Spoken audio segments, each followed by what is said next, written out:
I'm Sarah Holliday with news highlights from the Washington Watch news desk. In the headlines today, a jury of 12 New Yorkers reached a verdict yesterday in the business records trial of former President Donald J. Trump, finding Trump guilty on all 34 counts. The verdict drew cheers from those opposed to Trump, while critics of the legal effort maintained that the entire trial was politically motivated and compromised by misconduct. This is what you expect in a third world country, a banana republic, not the United States, the premier legal system in the world that's been, the model and the envy of everybody for so long. The Democrats are so desperate because they know President Trump is crushing Joe Biden in the polls that they have relegated themselves to this, to risk the destruction, the credibility of our entire system of justice, and there is nothing less than that at stake here. New York State Judge Juan Merchan, who presided over the trial, has scheduled Trump's sentencing for July 11th. That date, by the way, is just 4 days ahead of the Republican National Convention, where Trump is expected to be formally nominated as a GOP presidential candidate. Trump's attorneys have vowed to appeal the verdict as soon as possible. Also, yesterday, the U.S. Supreme Court issued a unanimous decision siding with the National Rifle Association in its First Amendment lawsuit against financial regulators in New York. The NRA sued New York after Maria Volo, the former superintendent of the New York Department of Financial Services, under pressure from New York's Attorney General, allegedly coerced private financial institutions to terminate their business relationships with the NRA over the organization's Second Amendment advocacy. In the unanimous decision, Justice Sonia Sotomayor wrote, "Today, the court reaffirms what it said then. Government officials cannot attempt to coerce private parties in order to punish or suppress views that the government disfavors." As superintendent of the New York Department of Financial Services, Volo allegedly pressured regulated entities to help her stifle the NRA's pro-gun advocacy by threatening enforcement actions against those entities that refuse to disassociate from the NRA and other gun promotion advocacy groups. Those allegations, if true, state a First Amendment claim.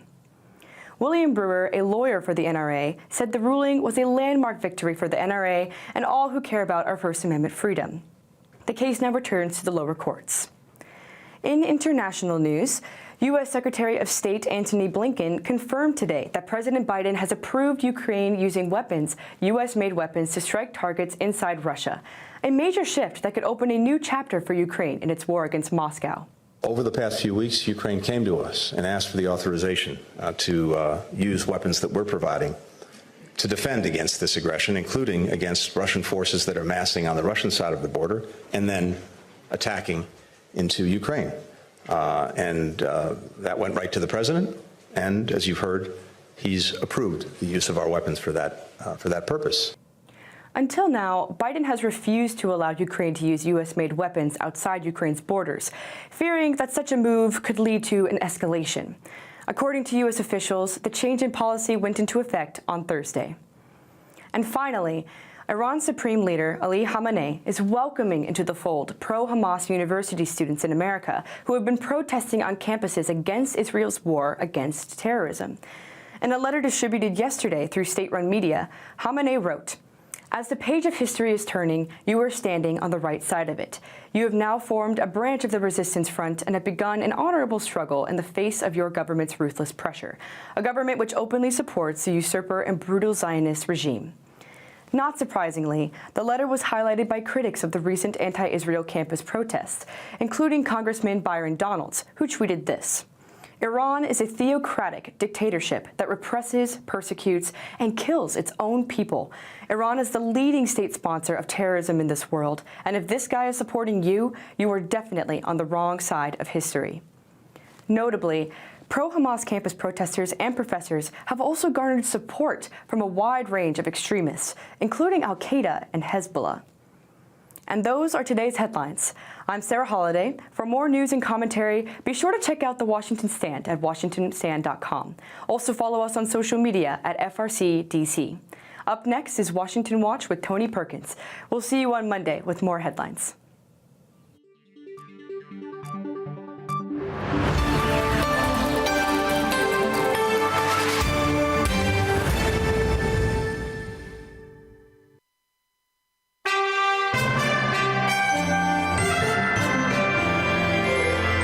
From the heart of our nation's capital, here's Family Research Council President Tony Perkins. Well, good afternoon, and welcome to this Friday edition of Washington Watch. I'm your Friday host, Jody Heiss. Glad to be with you today, and thank you so much for entrusting this hour of your time to us. It would be nice if we could say that this has just been a regular 24-hour period of news, but instead, the last 24 hours have brought our way some decisions that some believe could permanently change our country. I'm sure you've heard it by now. The Trump verdict is in.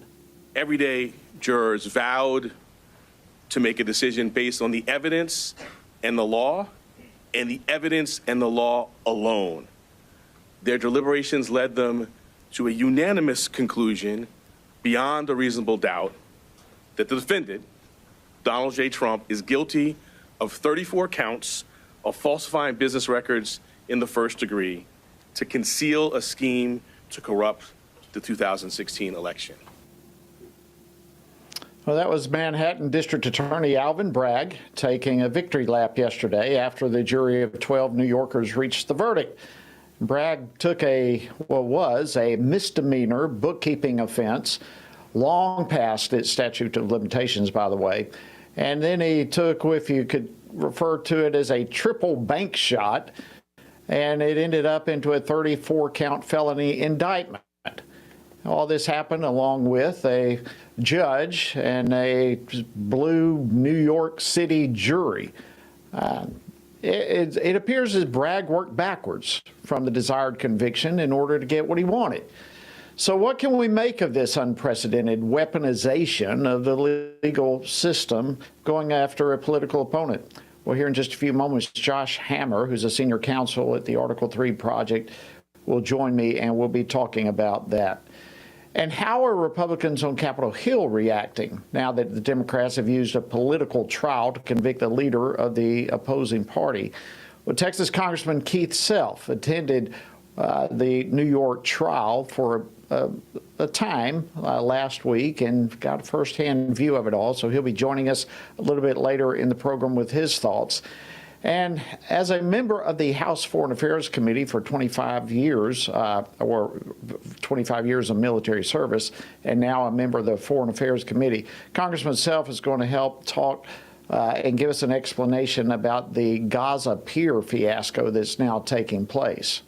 As I mentioned on Tuesday, the larger part of the pier that, if you think of it as like a T, that top section of the T did break off. So that is significant damage, I would say. But the good thing is that we have our experts in Ashdod working on repairing and rebuilding these pieces. The rebuilding and repairing of the pier will take over a week, and following completion, the Trident Pier will be re-anchored to the coast of Gaza.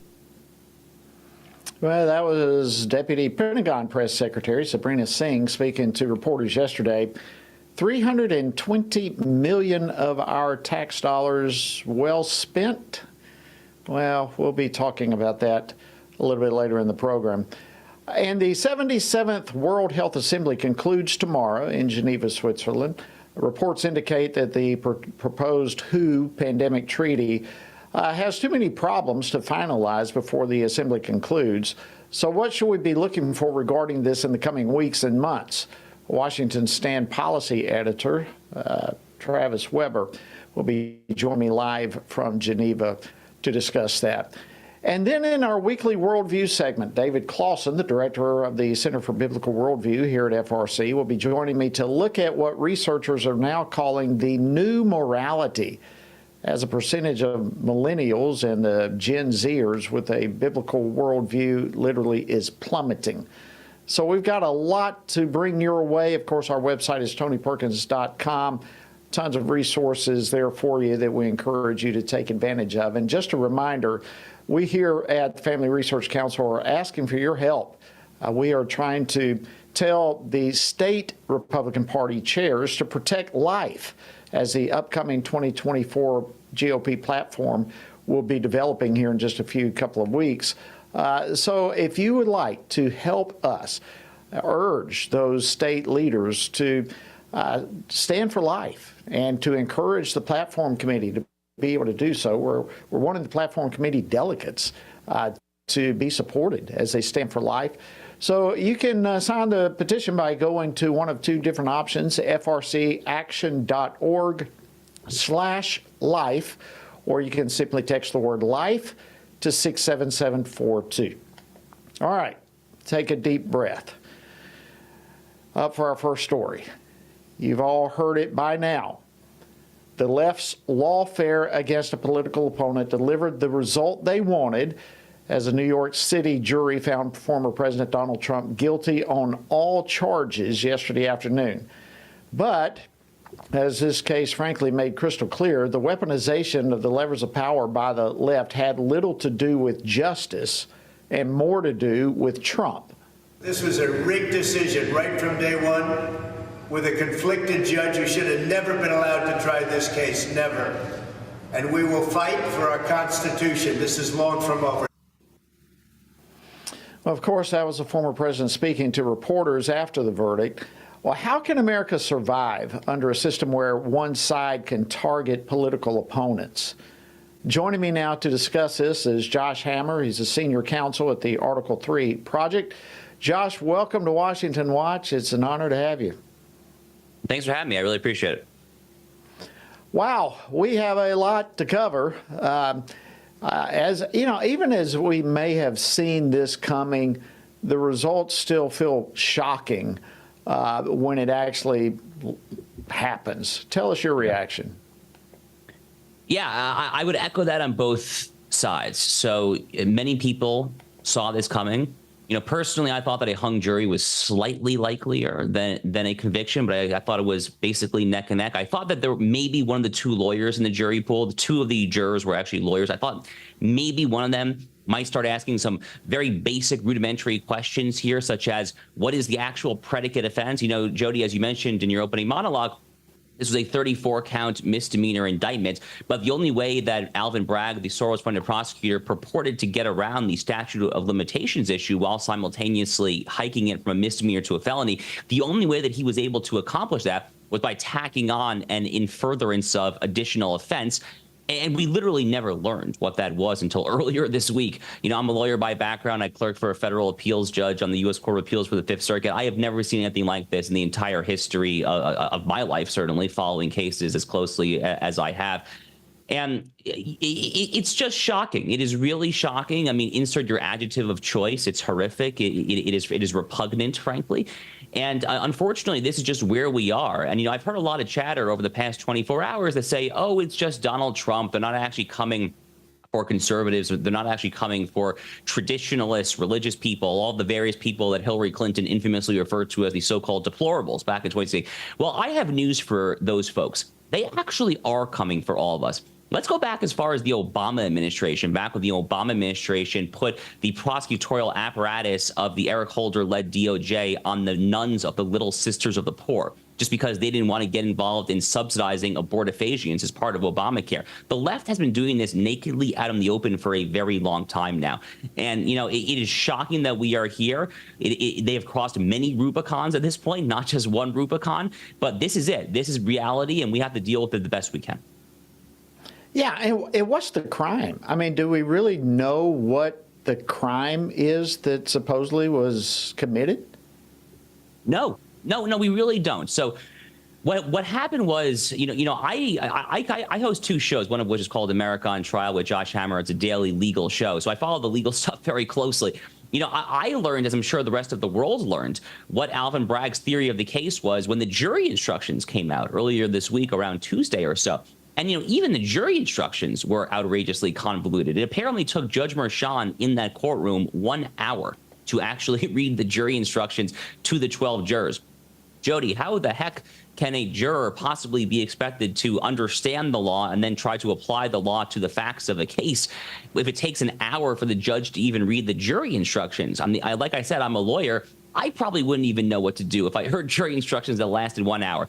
But what happened was, we finally learned on Tuesday that the in furtherance of this underlying predicate offense that I was alluding to earlier, they essentially said that it could be one of three possibilities. So it could have been New York State fraudulent bookkeeping in furtherance of a Federal Campaign Finance Act violation, which the prosecutor, Alvin Bragg, doesn't even have jurisdiction to bring that charge because he's a local prosecutor, can't bring a federal offense. The second alleged in furtherance of unlawful means was a federal tax violation. Same thing. He doesn't have jurisdiction to bring that, and unclear to me how we even get into a tax violation to begin with from the underlying facts. And then the third possible unlawful means was that the fraudulent bookkeeping was actually in furtherance of additional fraudulent bookkeeping. So a bit of circular logic there. And the most outrageous part of all of this, and that was already a lot of outrageous stuff that I said there, but probably the single most outrageous part of all of this was that the judge, Juan Merchan, in his jury instructions apparently said that the jurors did not actually have to reach unanimity when it came to which of those unlawful means. Put another way, 4 people could say, oh, it was actually a campaign finance violation. 4 could say, oh, it was a tax violation. And then 4 could say it was an additional bookkeeping misdemeanor. That's not how it works. That's literally just not how it works. You have to have a unanimous jury conviction or acquittal here. I mean, going back to my first year of law school, criminal law, that's just literally not how it works. So this thing is a total farce, and I think that good-hearted Americans have to hope and indeed pray that it gets reversed on appeal. Absolutely. And you add all of this. Here's Prosecutor Alvin Bragg. He ran for office on the campaign promise to target Trump. And then you have the voters who elected him are sitting there on the jury. I mean, how does any reasonable person draw any conclusion other than suspicion in this? I really don't know. It is a very, very, very good question. You know, Alvin Bragg did run for office on a Get Trump platform. By the way, so did Tish James, the New York State Attorney General, who is separately bringing this ridiculous civil lawsuit against the Trump organization for hundreds and hundreds of millions of dollars. That's also pending appeal. You know, there's an obscure constitutional provision in Article 1 called Bill of Attainders. You know, the Founding Fathers banned what was known as Bills of Attainder. And Bills of Attainder, back in English common law, it was actually a practice abused by the monarch more so than the British Parliament. A Bill of Attainder was you wouldn't actually proscribe, prohibit, mandate a certain conduct neutrally for the whole subject, the whole citizenry. What you would actually do is you would name an individual who would be brought before the Star Chamber or some other tribunal and then pay for his alleged sins. This is very much kind of the Stalinist mantra from the 1930s of show me the man and I will find you the crime. Well, the Founding Fathers were prescient enough that they literally put into Article 1 of the Constitution a ban on bills of attainder. But this is a bill of attainder prosecution because of what Alvin Bragg did on the campaign trail in New York State. As you just said, he literally ran throughout the entire Empire State saying, oh, elect me because I will not back down from filing however many lawsuits against Donald Trump that it takes. It is an absolute outrage. And you know what the great irony is that I saw someone on Twitter say earlier today? The great irony is that if Donald Trump's name were not Donald Trump and he had actually did what Donald Trump jokingly referred to in 2016 and shot someone in the middle of Fifth Avenue, Alvin Bragg wouldn't actually bring that prosecution because Alvin Bragg is not actually prosecuting murderers and rapists and burglars and robbers. But this apparently he wanted to throw out the Anglo-American legal tradition to make sure that he got his guy. Well, it's unbelievable what is, you know, Bragg is saying it was all done by the book, and you've mentioned many times that is not the case. You know, here we've got a government that's built upon the system that only works when we have a moral and religious populace. Yep. I would say we are in great need of a spiritual awakening. Josh Hammer, thank you so much for joining us and all the work you do at Article 3 Project. We appreciate it. It's my pleasure. Thank you. All right, friends, coming up, more reactions to the Trump verdict with Texas Congressman Keith Self. So don't go away. We've got a lot more coming your way right after the break. Sometimes the headlines are overwhelming, and it feels like we're all alone and there is nothing we can do. That is exactly what the enemy wants us to believe. Reading through the Bible, there are many things that are counterintuitive. One of them is that God never uses a majority. It is always a minority devoted to the truth. Here at Family Research Council, we are grateful to stand side by side with other believers for the truth. And as a result, God is making a difference. When you partner with us, you are joining with Christians around the nation in standing together for the truth of God's Word, supplying pastors and parents and school boards with training and resources to stand up against the indoctrination of our children. Together, with God's help, we can preserve freedom for the next generation. Go to frc.org and become a STAND member today.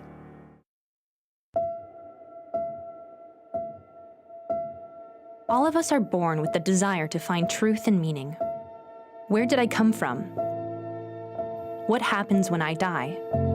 While our answers to these questions may divide us, we are united in our need for the freedom to answer life's biggest questions and make life's biggest decisions for ourselves.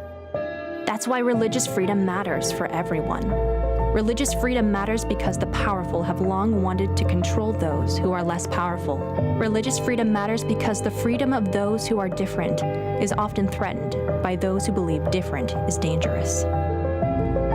Leah Sheribu, a Christian teenager in Nigeria, remains a captive of Boko Haram for her refusal to renounce her Christian faith. Chinese pastor Wang Yi is serving a 9-year sentence for speaking publicly against the Chinese government.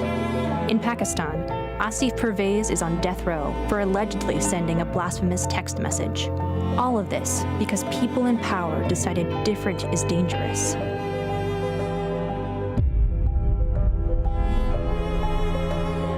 At the Center for Religious Liberty at Family Research Council, we promote religious freedom for everyone because the only alternative is religious freedom for no one. We encourage Americans and the American government to engage and advocate for the persecuted, and they do. We work every day to bring good news to the afflicted, to proclaim liberty to captives and freedom to prisoners. We do it because that's what Jesus does. We work to give freedom to others because we ourselves have been set free.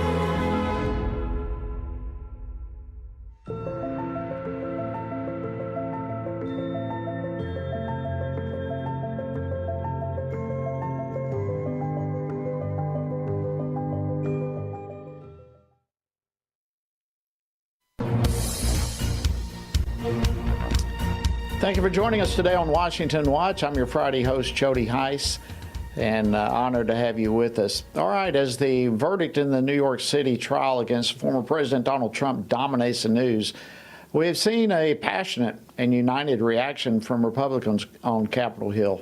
This is what you expect in a third world country, a banana republic, not the United States, the premier legal system in the world that's been, the model and the envy of everybody for so long.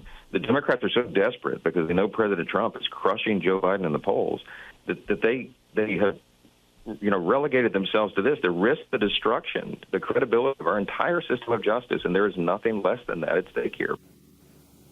Wow, powerful statement. That, of course, is House Speaker Mike Johnson earlier today on the Hugh Hewitt Show. Will Democrats stop at nothing to silence dissent and to crush their political opponents? Well, joining me now with his reaction and more is Congressman Keith Self. He serves on the House Committee on Foreign Affairs as well as the Veterans Affairs Committee. He represents the 3rd Congressional District of Texas. Congressman Self, welcome back to Washington Watch. Thank you for having me, Jody. Good to see you. Always great to see you, my friend. All right, give us your reaction to yesterday's verdict. Well, I was in the courtroom just over a week ago, and I will tell you the judge is worse than anything you could see on TV. My response is yesterday was a sad day for the American Republic. The Democrats will stop at nothing to destroy the man that they fear most, which is Donald Trump. Now, since 2016, they have bastardized the justice system, starting with the Russia collusion story, going on through the Steele dossier, the targeting by the IRS, targeting by the FBI under the FISA Act. But this was a sad day for the Republic yesterday. Wow. So you said that you were actually in the courtroom last week, so you had a front row seat, if you will, to the whole circus. So is what you were saying there that you could see then that things were not on the up and up? Oh, my goodness, Jody, absolutely. The way the judge reacted to the objections by the prosecution, immediately sustaining them. He responded to virtually every defense objection with immediate overrule. The sidebars that they held up near the bench, we obviously couldn't hear them, but the body language told me that he was lecturing the defense attorneys. It was beyond the pale, beyond the pale.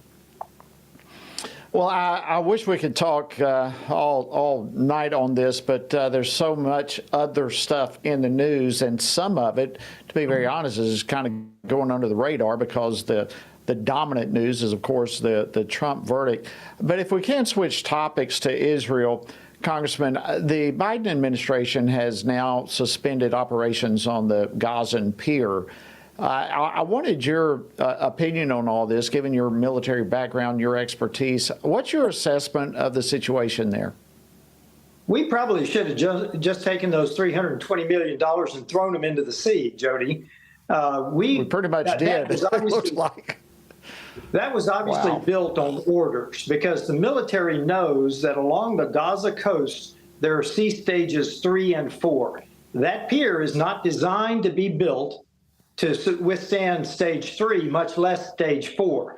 So the military actually told the decision makers this, and they knew that the pier would probably not withstand the sea stages, which is the height of the waves. So it's no surprise to anyone that the pier could not withstand the sea conditions. And frankly, if you also know that none of the aid that was delivered across the pier, the little minuscule amount of aid, none of it made it to the Palestinians. Hamas stole it, or it was stolen as soon as it got off the pier. And frankly, when Hamas started targeting with a mortar fire the pier early, we should have realized this was a fool's errand. That pier should never have been built. It was exactly like the Afghanistan withdrawal. We are going to do it come hell or high water. We don't care what the conditions are. We're going to do this as a virtue signaling to the world.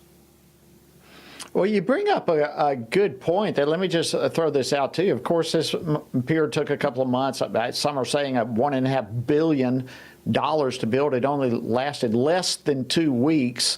And as you mentioned, most of the food that was supposedly going to be delivered was stolen. But are you seeing in this, you referred to the Afghanistan withdrawal, are you seeing a pattern from the Biden administration as it relates to military operations? Absolutely. We've seen it since the Afghanistan withdrawal. The decisions are made in the White House, or whoever is running the White House. We have no idea.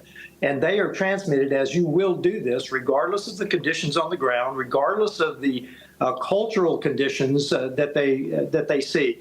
There is no military advice being followed that I can tell. The same in Ukraine. I mean, they there for a while gave Ukraine the weapons just enough not to lose, not enough to win. So there is no military analysis being done that I can tell in any of their decisions. Yeah, you wonder where these kinds of decisions are coming from. It's one failure after another, and now even the way we are walking back support towards our ally Israel across the board, it's just yet another mistake. And you look at the pier, but tying that into a pattern of military failures is quite stunning when you start connecting the dots with it. Is there any action in Congress that you're aware of to deal with some of these military failures and the patterns that you're seeing? I don't see a concerted effort to deal with them because we have a lawless president. We know that. The southern border is the best example of the lawless president who doesn't care about the law, who doesn't care about Congress, who doesn't care about the now probably 10 million illegal immigrants we have in this nation. In fact, the Border Patrol exists to process them and move them on into the interior of the United States. So all of these decisions, Jody, stem from one aspect, that they want America weak. They are destroying America from the inside. We've seen it in the military. We've seen it in the justice system. We've seen it by the IRS targeting of individuals. They start with a premise that they want America to be a socialist communist nation. That's the premise. And from there flow all of these decisions. Wow. Congressman Keith Self from Texas, thank you so much for your expertise and for coming on the program again to unpack all this for us. We appreciate it. Thank you, Jody. All right, friends, much more coming your way after the break. We will be joined by Travis Weber live from Geneva to discuss the 77th World Health Assembly as it's drawing to a close tomorrow. Where does it all stand? Stay tuned. We'll let you know in just a moment.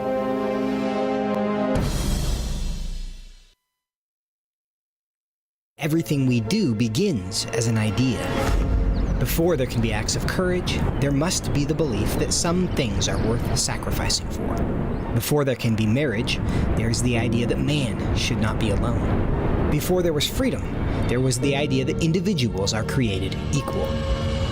It's true that all ideas have consequences, but we're less aware that all consequences are the fruit of ideas. Before there was murder, there was hate. Before there was a Holocaust, there was the belief by some people that other people are undesirable. Our beliefs determine our behavior, and our beliefs about life's biggest questions determine our worldview. Where did I come from? Who decides what is right and wrong? What happens when I die? Our answers to these questions explain why people see the world so differently. Debates about abortion are really disagreements about where life gets its value. Debates over sexuality and gender and marriage are really disagreements about whether the rules are made by us or for us. What we think of as political debates are often much more than that. They're disagreements about the purpose of our lives and the source of truth. As Christians, our goal must be to think biblically about everything. Our goal is to help you see beyond red and blue, left and right, to see the battle of ideas at the root of it all. Our goal is to equip Christians with a biblical worldview and help them advance and defend the faith in their families, communities, and the public square. Cultural renewal doesn't begin with campaigns and elections. It begins with individuals turning from lies to truth. But that won't happen if people can't recognize a lie and don't believe truth exists. We want to help you see the spiritual war behind the political war, the truth claims behind the press release, and the forest from the trees. Stopping the WHO's global power grab. On the ground in Geneva.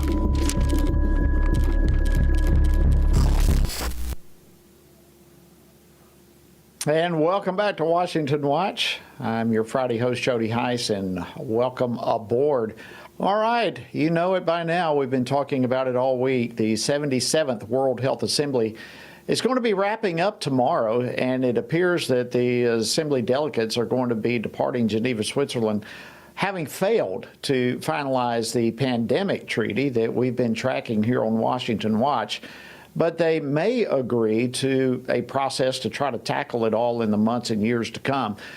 So what other developments have closed out the week?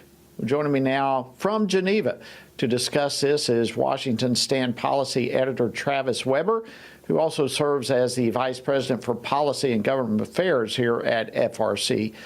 In addition to joining us on Washington Watch Daily this week, he's also been providing regular updates at the Washington Stand. And so if you'd like to catch up on some of that, some reports, photos, and other media from Travis, you can do so by texting the word WHO to 67742. 67742. All right, Travis, good to see you again. Thank you, Jody. Good to see you. Well, I know it's late. Once again, thank you for staying up and joining us and for all the reports you've given us throughout the week. Let's begin with this. Are there any notable themes that have surfaced since we spoke last? Yeah, so the big thing that has kind of shifted here is that the drafting group, which is a group of WHO member states that's been tasked with trying to find a way ahead on the IHR amendments and the pandemic accord, they've been in a room for the past 2 days discussing this with one another, negotiating, talking about it, sitting across the table from each other with microphones and probably translation, figuring out what they need to do to try to come to some agreement. That's been longer than maybe some have expected, and they still do not have agreement as of this evening. And we're going into the last day tomorrow, and this whole assembly has to be wrapped up by 2 p.m. Geneva time tomorrow. And so they don't have much time. And there are still some points of disagreement, even in their briefing this evening and reporting on how that was going. They said there were 2 sticky issues that were still outstanding. And we know the issues that were outstanding, which were the definition of a pandemic emergency, who's going to fund this, the sharing of resources, and technology transfer. And so presumably those are still at issue.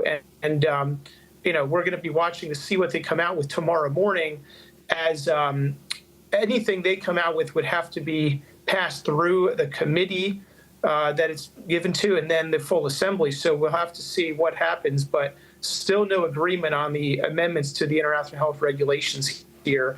And as you noted, the pandemic treaty is going to be moved down the road months or years, almost certainly.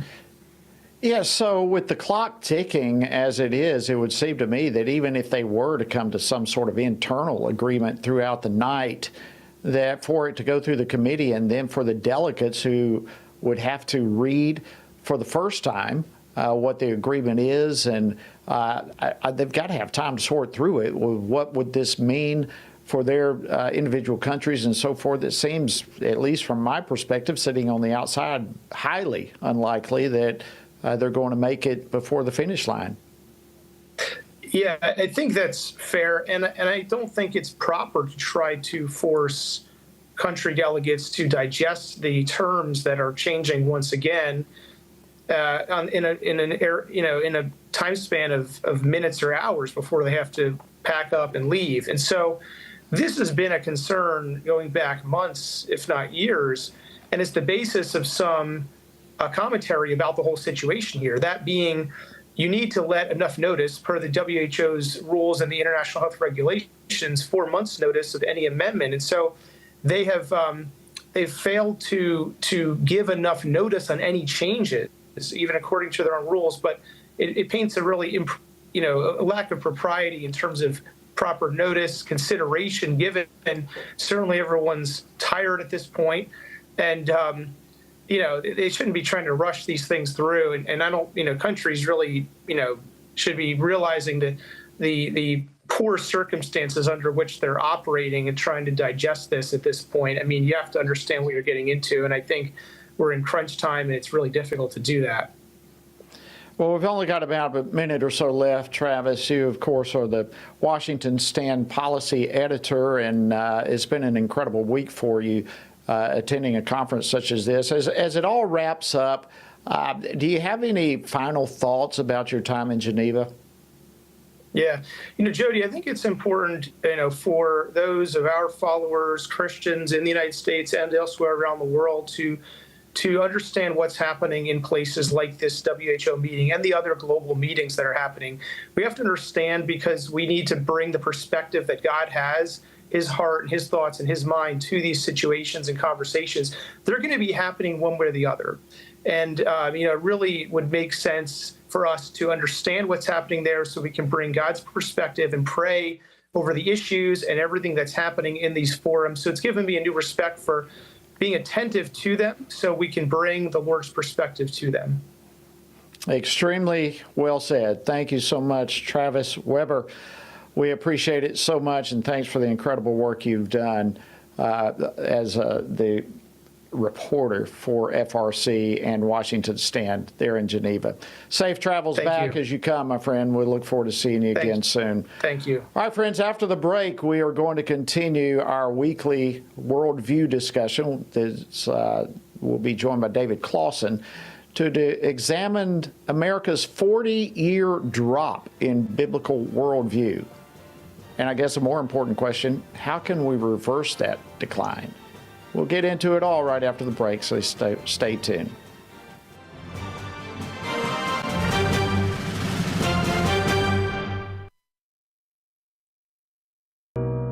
America was a bright light until the culture gave into darkness. But we won't. We're in a battle for the soul of our nation, between right and wrong, between truth and lies. At a time when the mainstream media is blocking Americans from truth, millions are searching for a source of trustworthy news that shines a light in the darkness.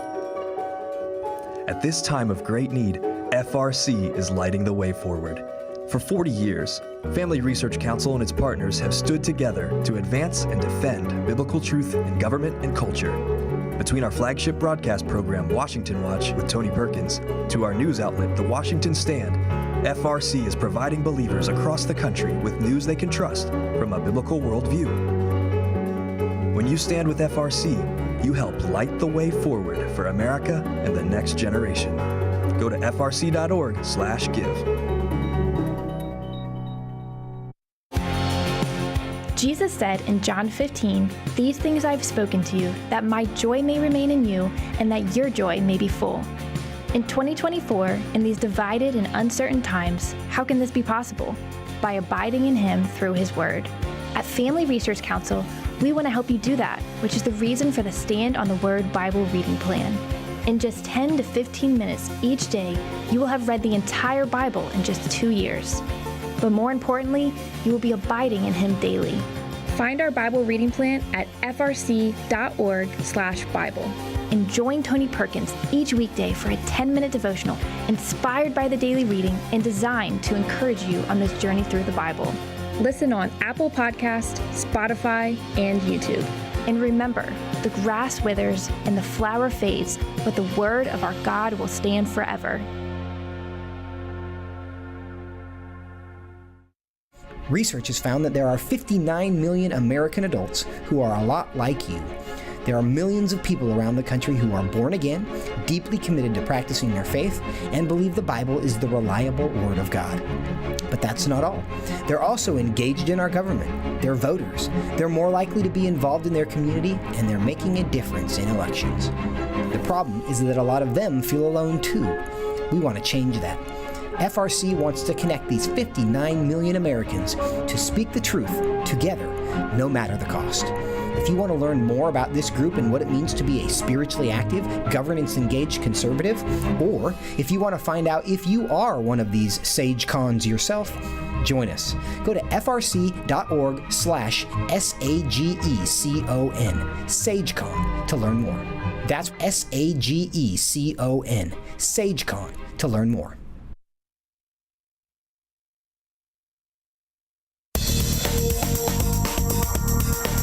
Welcome back to Washington Watch. I'm your Friday host, Jody Heiss, and an honor to have you with us today. Before we get into this last segment, I just want to make a statement to bring to your awareness something that you may not know. Obviously, this is a critical time for our nation, and as a result, it is absolutely essential that we have principled and courageous leaders in Congress, that we have principled individuals in our judicial branch, as well as our executive branch, and of course, as I mentioned, in Congress, the legislative branch.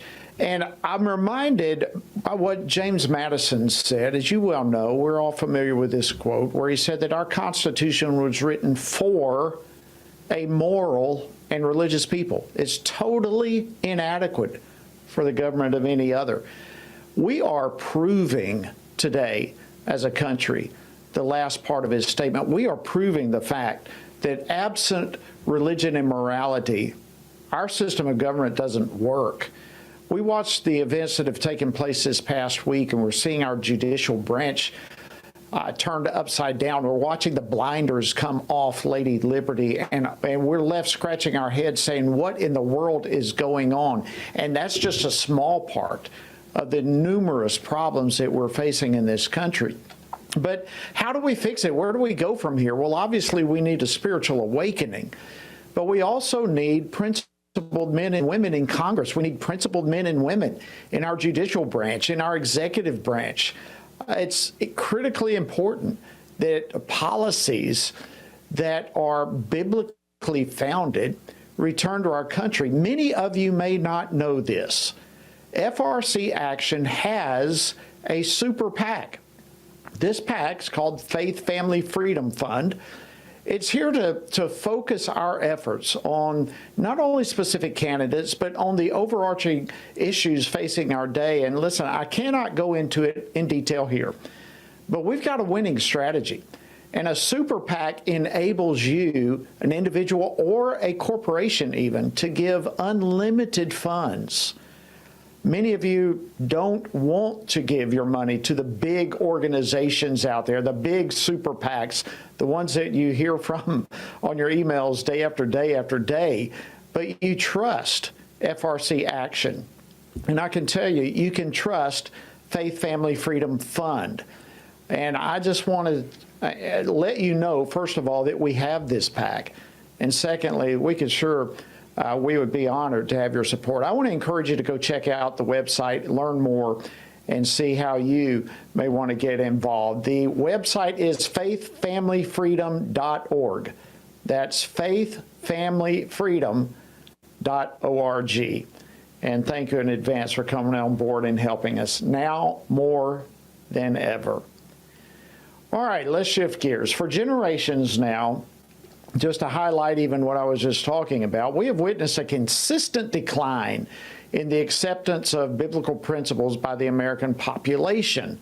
This is not a problem just in politics. It's a problem across our entire culture. In fact, from the time of the boomers to the current Gen Z era, catch this, the number of adults holding a biblical worldview has plummeted from 12% to now just 4%. From 12% to 4% in our country holding a biblical worldview. And based on studies of current teenagers, we can probably expect that to drop another 2% in the next 15 years or so. So unless we see dramatic spiritual renewal, we've got some major problems. And so we want to enter into this last segment today asking about just how stark of an issue are we dealing with, and how can we pray and work to see God bring a spiritual revival for all generations. And joining me now to discuss this is David Clausen. He's the director of the Center for Biblical Worldview here at the Family Research Council. David, welcome back to Washington Watch. Always great to have you. Hey, thanks for having me again, Jody. Great to be with you. All right, let's jump into this. This is startling information. In fact, FRC Senior Fellow George Barna has described what we're talking about now as the new morality. If you can, David, walk us through what this entails. What does the new morality look like? Yeah, and I think, Jody, that's an appropriate way to put it, that there really is a new morality that is guiding the American public. And I think what we can trace this to is that there has been a tectonic shift in the animating worldview that drives American adults.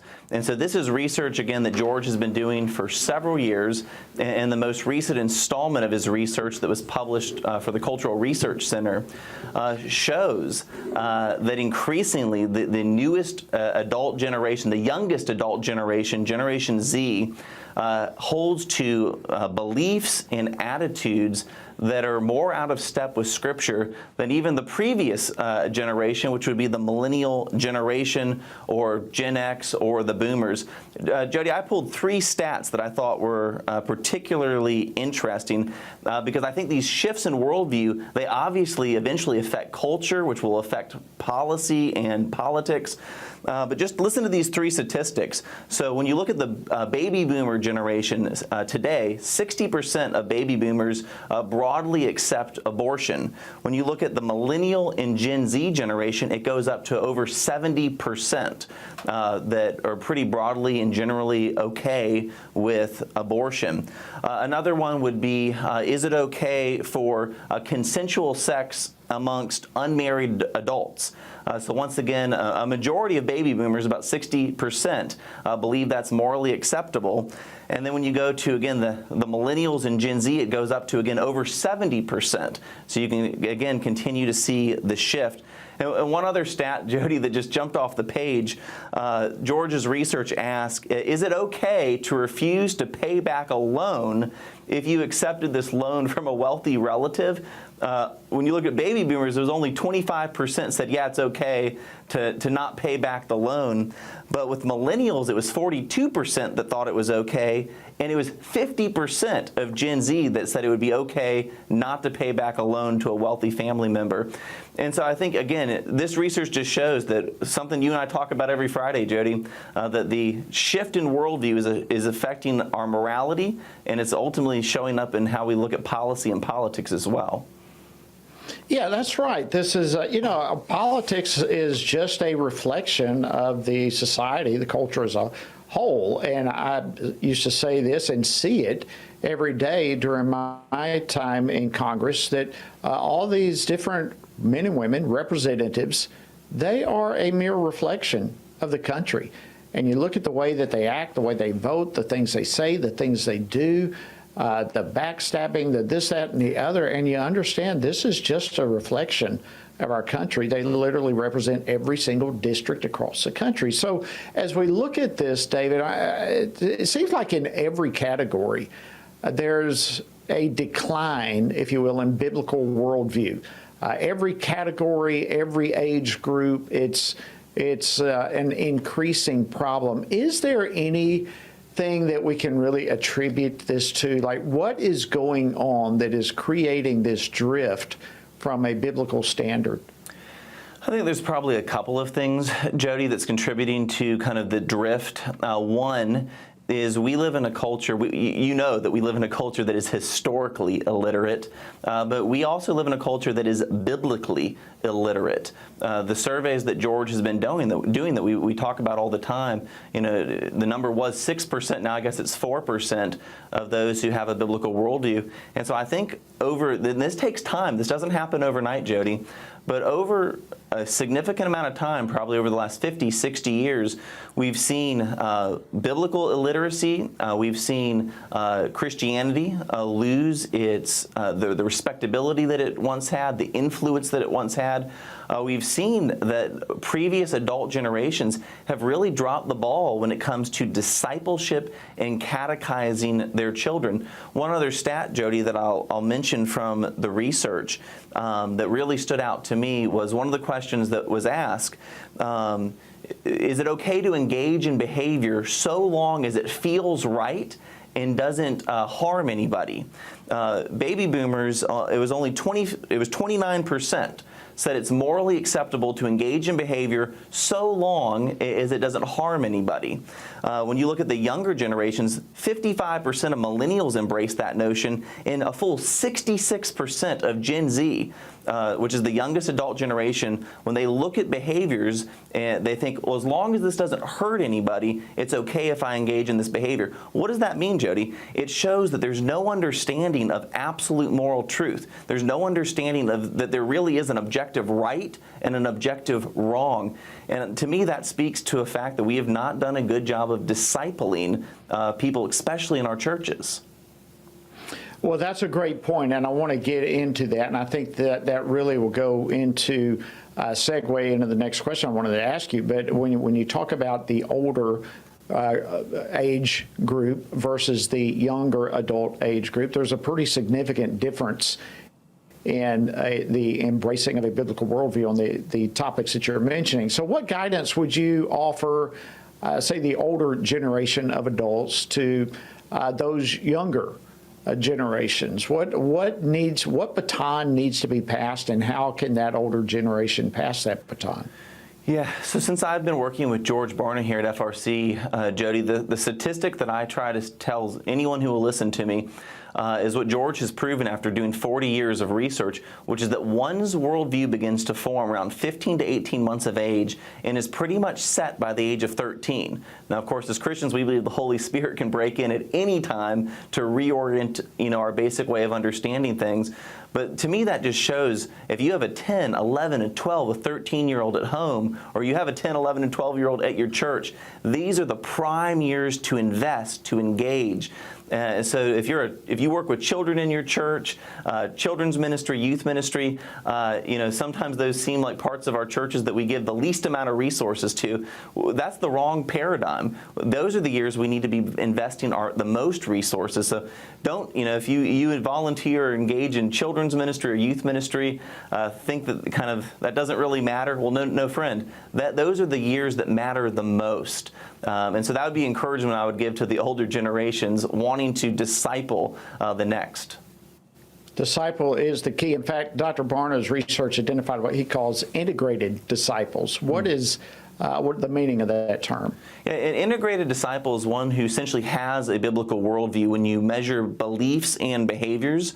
And so an integrated disciple is basically someone who takes the Bible seriously. They not only believe the teachings of Scripture, but then they live those out. When the Bible gives us teachings and principles, an integrated disciple, Jody, is one who has internalized that, and their values, their lifestyles, their decision-making consistently goes through that biblical filter. And would you know it, Jody, that those who actually are these integrated disciples who have integrated a worldview, a biblical worldview into their life, they're the most happy and most fulfilled people in our society.